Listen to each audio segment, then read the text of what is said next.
Ça m'a pris 5 heures à faire ça et je vais vous l'expliquer en 3 minutes chrono.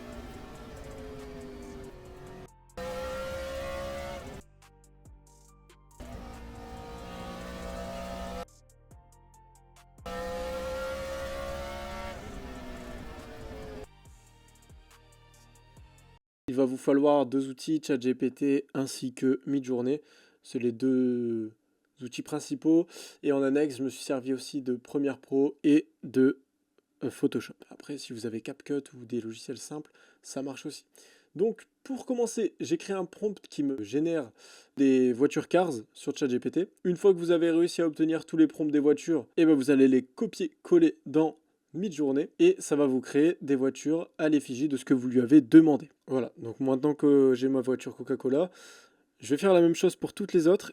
Donc j'ai demandé Monster, Sprite, Red Bull, Ciao Kombucha, Jack Daniel et Fanta. Ensuite, on va se retrouver sur Photoshop pour avoir ce rendu-là. Donc, pour faire cela, c'est très simple. Je vais vous l'expliquer. On va dans Calque, Nouveau, Calque. On crée un calque. Une fois qu'on a notre petit calque, on le renomme si on en a envie. Vous n'êtes pas obligé. Moi, je l'ai renommé fond en dégradé parce que c'est un fond en dégradé. Ensuite, vous allez sur la petite loupe, vous mettez dégradé, vous le mettez en radial. Vous mettez une couleur rouge plutôt foncée et une couleur rouge plutôt clair, que ça fasse un dégradé. Vous mettez le petit truc blanc en haut à droite à 100% d'opacité, sinon vous n'aurez pas l'impression qu'il y a un dégradé, mais juste une tache rouge. Hop, une fois que c'est fait, le dégradé passe au rouge. Qui dit rouge dit big ellipse temporelle. Qu'est-ce qu'on fout là? Comment j'ai fait? Attendez, je vais tout vous expliquer. Alors déjà, pour commencer, vous allez importer votre image dans Photoshop. Une fois que vous l'avez, vous ouvrez une nouvelle illustration, vous allez la prendre sur mobile. Ensuite, vous prenez la version Android, histoire d'avoir du 1080 par 1920. Une fois que vous avez cela, vous allez importer votre voiture dedans. Non sans mal. Une fois que c'est fait, vous allez la centrer correctement. Une fois que c'est bon, vous allez appuyer sur les deux boutons qui vous permettront de centrer horizontalement et verticalement. Ensuite, une fois que c'est fait, vous allez créer un nouveau calque. Une fois que le calque est créé, vous faites un dégradé. Le dégradé, vous allez le faire avec une couleur claire et une couleur sombre. Celle de votre choix, évidemment. Moi, je le fais en rapport avec la voiture parce que ça me paraît logique.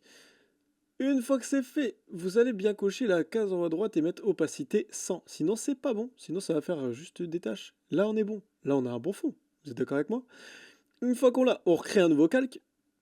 On va ouvrir notre Ciao Kombucha.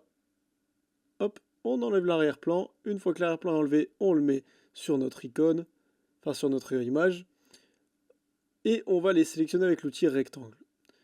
L'outil rectangle va nous permettre de pouvoir créer un motif. Le motif, on l'appelle Ciao Kombucha. Une fois qu'il est créé, on n'a plus qu'à reprendre le calque qu'on a créé il y a quelques minutes, appuyer sur Shift et effacer. On a du coup cette case qui apparaît. Pensez bien à cocher la case script, remplissage aléatoire, et du coup choisissez le bon motif évidemment, le Ciao Kombucha que vous venez de créer. Là, du coup, on paramètre comme on veut, ça c'est selon l'œil, hein, je pense qu'il n'y a pas de vérité. Chacun a ses préférences et aura peut-être plus raison qu'un autre. C'est très subjectif, mais du coup, une fois que vous avez ce qui vous satisfait, vous faites OK et vous avez votre petit motif.